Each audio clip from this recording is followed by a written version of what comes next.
Right now, firefighters are working around the clock to put out the Border 32 fire still burning in the East County. Good afternoon. Welcome to the 4. I'm Heather Myers. I'm Jesse Pagan in for Carlo Chiquetto. The fire broke out yesterday and is burning just northwest of Tecate and Dulzura.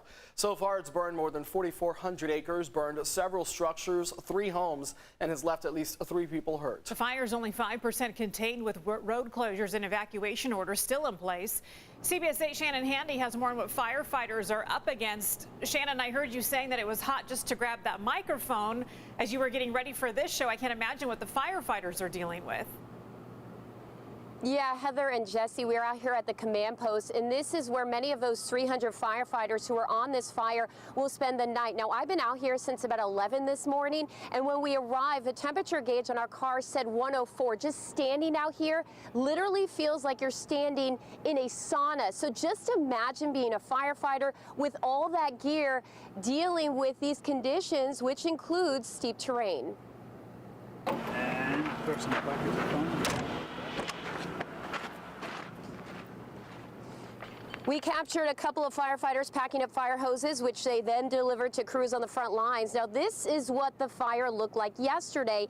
And with the wind out here, it grew quickly to now over 4,400 acres. At this hour, 3 homes, 3 outbuildings, 2 sheds, 2 RVs, 3 barns, and a commercial facility have been destroyed.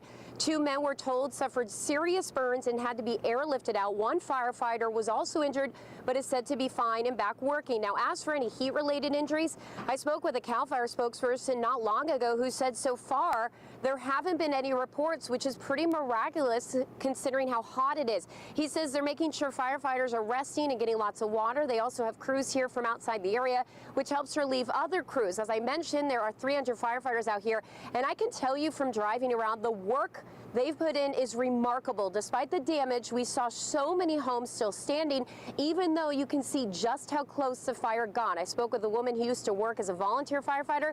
Between her using her own hose and a plane making retardant drops, her home was one of the ones saved, though the area around it was completely charred. The bomber dumped right on top of us. There was an engine out here, 2 firefighters. My niece was at this end of the driveway. I was at the other end of the driveway with hoses, and he dumped right on top of us. And that stopped it from this direction, but unfortunately, it went down through the creek and back up the creek, and then the wind blew it this direction, and then it came on up through the property and took all the property.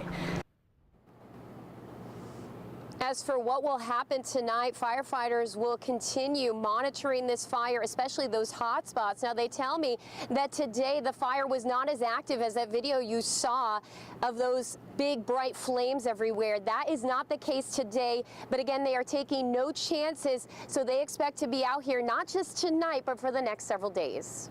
Now, Shannon, we obviously know the fire is getting in the way for a lot of people, but we're also hearing of the fire impacting animals. What can you tell us about that out there?